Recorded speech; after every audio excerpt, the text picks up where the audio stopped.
Okay, today we're doing a lower body session. We're just going to go into our jumps. We've already done our plyometrics, did some hops, just gradually increasing that intensity.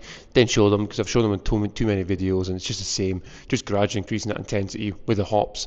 I think they're great for getting a warm up, getting the body nice and going for the actual session, like the jumps and all that. So yeah, we're going to do a jump session, jumping as high as we can with a hurdle.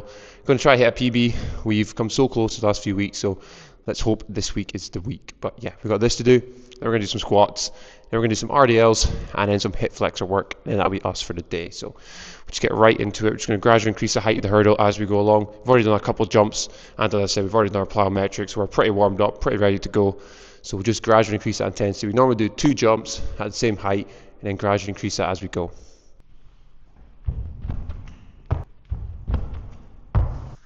Yeah, so it's running jumps today. We've been doing a lot of these recently, just because we want to be able to jump higher. It's one of my main goals this year. We're aiming to get over a 55-inch hurdle jump. I think right at the moment we're at 50-inch, so we've got 5 inches to go.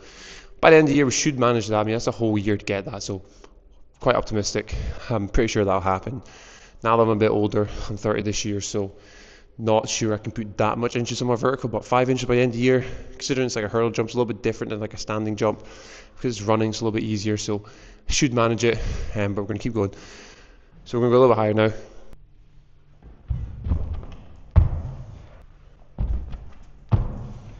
I think like jumping is one of the best ways to improve your athleticism, to become more athletic. Not even that, I think it builds like really strong, powerful legs, because obviously every jump you're doing is more, well, every jump you should be doing should be like a max effort jump. So if you're doing that many max effort things in your lower body, you're bound to build power and muscle. Like, it's not just about hypertrophy work. Like, just because you do high rep leg extensions, like obviously that'll help build quads, but I think power work is an underrated way to, not power work, but jump work and like sprints and doing athletic things is an underrated way to get like strong, good looking, powerful legs. That's why I like to do jumps as well. It's not just for the performance, also because I want to have nice, powerful legs, have strong, muscular legs, and I think jumps are an underrated way to get that. Okay, we're back. That felt easy. We're going to go a little bit higher. We're almost at our old PB, so we're going to go up to that. Once we beat that, we'll aim for the new PB. We'll aim for a PB this time. We've been trying to do it, almost come so close the last few weeks to hitting it. But I think it's more a technique thing with this as well. It's not just about how strong and powerful you are. Obviously, the more you do it, the more used you're going to get to the movement, which is going to mean you're going to get better at that specific movement. But obviously, just getting stronger and more powerful will help too. But yeah, we're going to go a little bit higher.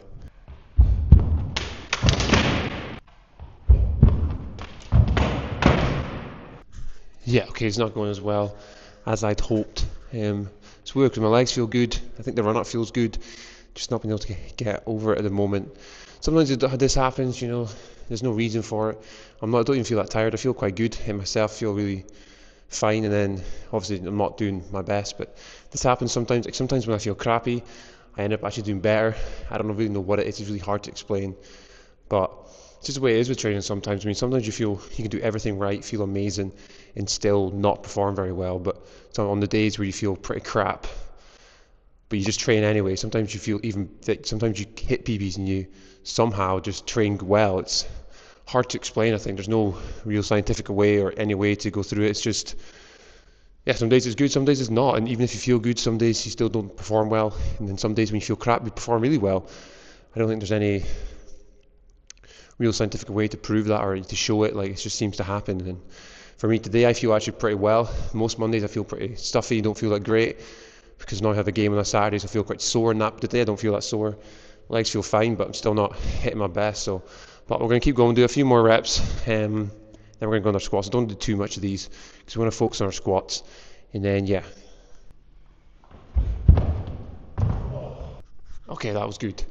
Now we're going to go for a PB. That was our old PB we just did, which we could never used to be able to do. It took us honestly like 6 months to get past that PB.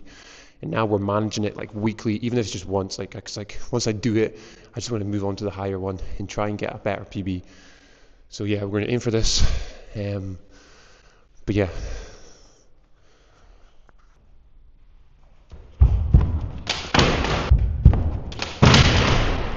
Nah, struggling now, not getting anywhere near it. So we're just going to go into our squats. Done with that. It's good, like 10, It's like 5 to 10 minutes, just good to get some jumps in. And we're going on to our weights. Okay, we're on our squats now. We're going to try hit a single at 145 kilo. We've been doing singles for the past 3-4 weeks now. We've been trying to hit more singles because it's not just about how strong you are, it's also quite a skill to get good at doing singles. Like you can do all the light intense, not light intense, but like lighter squats or lighter intense weights on any exercises you want. It doesn't mean you're going to get a stronger 1 rep max, but if you're constantly going for your 1 rep max and you're constantly trying to improve your strength or improving your maximal strength, it's going to make all the lighter weights easier. Or that's the way I look at it anyway, because obviously if you can squat 150 kilo, you're going to be able to do more reps at 100 than someone who can only squat 120 kilo, because 120 kilos going to be 100 kilos going to be more of that person's 1 rep max. If they can only squat 120 compared to the person who can squat 150, 100 kilo is nowhere near like the 1 rep max. It makes it way easier. So that's like the aim, is to improve our maximal strength so that we make all the lighter weights easier. And obviously, because like, to be honest, like I like maxing out because it's cool. Not cool, but it's like more fun to do. Like if I come in and I see a session, it's like 3 sets of 5 at 70% of my max, like I'm not going to be engaged. I'm going to be quite bored of it. I'm not going to want to be there. But if I'm doing like, if I come in and see like, oh, let's do 1 rep, it doesn't have to be your absolute max. We're going to go for like a 1 rep of like a decent weight, like 90 to 100% your max. Like I'm going to want to do that because I want to try and improve that every week. So that's what we've been doing a lot more of, more 1 rep max kind of efforts. And this is 145. 150 is our best, but we managed 140 last week quite comfortably in the last couple of weeks. So we're going to see how we get on with this.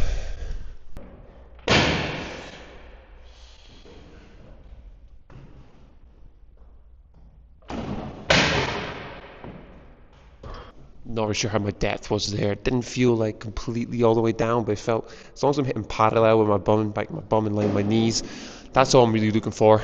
If I get lower, I'm happy with that, but if I can get in between that, I'm happy. That was quite good. 145, we'll take that. Didn't feel too hard, obviously. The way up was quite a push, but that's expected. We're now going to go do some back off sets. And we're going to do 125 for 5, 2 sets of 5.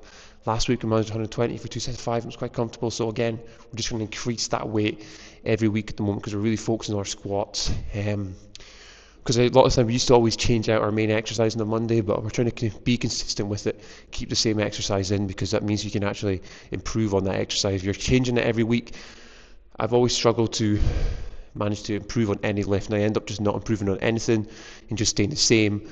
So I think it's better to focus on a lift rather than changing it out every week. I mean, some people can change out every week, come back to it the next few times and they end up being better, but for me it's not really worked. I think it's better sticking to a lift for a few weeks at least, like 8 to 12 weeks, trying to improve it and then maybe moving on to a different one. But yeah, that's what we've been doing recently. And because squats, one of the main exercises I want to build my legs and get overall strength, it's just one of the best bilateral exercises for overall lower body strength. That's why we've been focused on them more. But yeah, we're going to go do a couple sets at 125.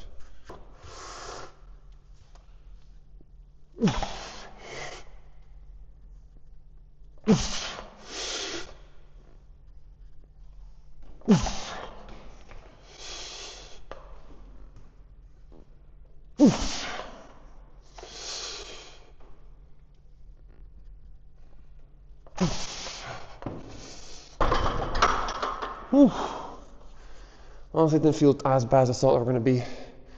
They're quite difficult, but they feel fine. Something we can definitely do. Yeah, it wasn't too bad. That's good. We're definitely improving on these, which I'm hoping will help me just get overall stronger, be more powerful, help with my jumps and my sprint training too. Just get more strong, powerful legs.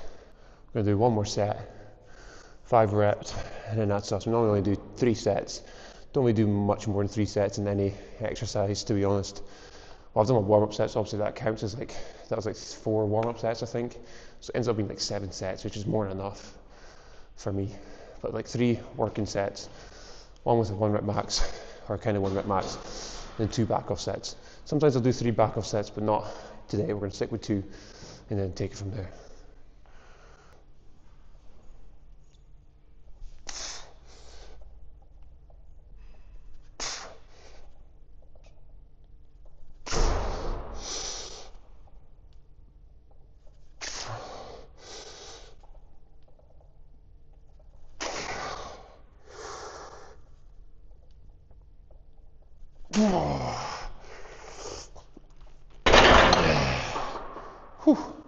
Okay, we're on RDLs now.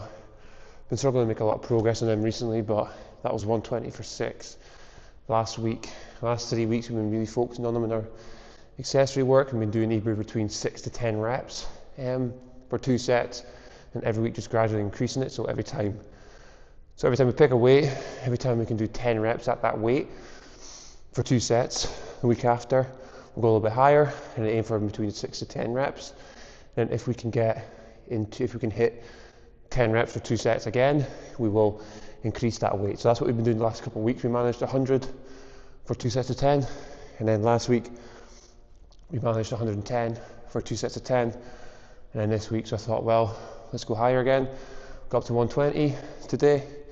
We just did 6 reps, so we'll aim for another set of 6 reps today, and next week we'll aim for between 7 to 10 reps, try and get at least one more rep into it at the same weight, and just keep going like that until we get 2 sets of 10 of 120, and then we'll go heavier, 125, 130, depends on how we feel, and again do the same again, aim for 6 reps, and once we can hit 10, seems to be a good little progression thing. Seems to work pretty well. That was it's called double programming. It wasn't me that came up with it. I seen it on Will Vertel's YouTube channel. He's really good at YouTube. You should watch his videos. They're way better than mine. He's got tons and tons of knowledge about S&C. But that's what he does programming like this. I've seen him do it with his RDLs. He calls it double programming. So you do 2 sets, aim for a weight, pick a weight where you can hit 6 to 10 reps for 2 sets. And then when you hit 10 reps for 2 sets of that exercise, you go up higher the week after. And again, aim for 6 to 10 reps. And then, as I said, once you hit 10 reps, 2 sets, you move on to a higher weight. And I mean, RDLs have been something I've struggled with to improve on, but since having this focus and being able to do it this way, it seems to have helped a lot. And I managed to progress quite well. Even that 120 didn't feel too bad. Those 6 reps maybe weren't the best, but they didn't feel too bad. I managed them quite well, so I'm quite enjoying this way of programming. We're going to do one more set, aim for another 6 reps, and then we're going to go and do some hip flexor work. Yeah, didn't manage to video my hip flexor work. We're doing it in between RDLs, and we did 2 sets of that. Just a cable knee drive, one of my favourite exercises for the hips, because you can actually get full range of motion, and you put it behind the knee rather than you have like tension on the hips the whole time, compared to like when you're just lifting up the leg with a weight. You're better to have, because it's like the cable, every time you're actually moving the leg, you got continuous weight on the hips, which is what we want, resistance on the hips, and you get a good full range of motion, lift up, and it's kind of like a sprinting kind of position, the movement that you're doing, lifting up the legs like that. So that's my favourite one for that, that's why we did that. But yeah, that's us for today. Maybe not the best video today, didn't talk about too much topics, but it's good to keep doing these long form. I enjoy talking when I'm working out and just trying to give some advice, whatever I can, as long as it helps one person, then I'm happy, you know. Just give them some kind of advice. Like the double programming thing like I did with RDLs is pretty cool. When I seen it on Will Vertel's YouTube page, I thought I'd try it out, and it's helped me a lot, so I hope I've explained it quite well, so you can use it on your page, so you can use it in your workouts. But yeah, that is us for today. It's been a good workout overall, and we'll see you next time.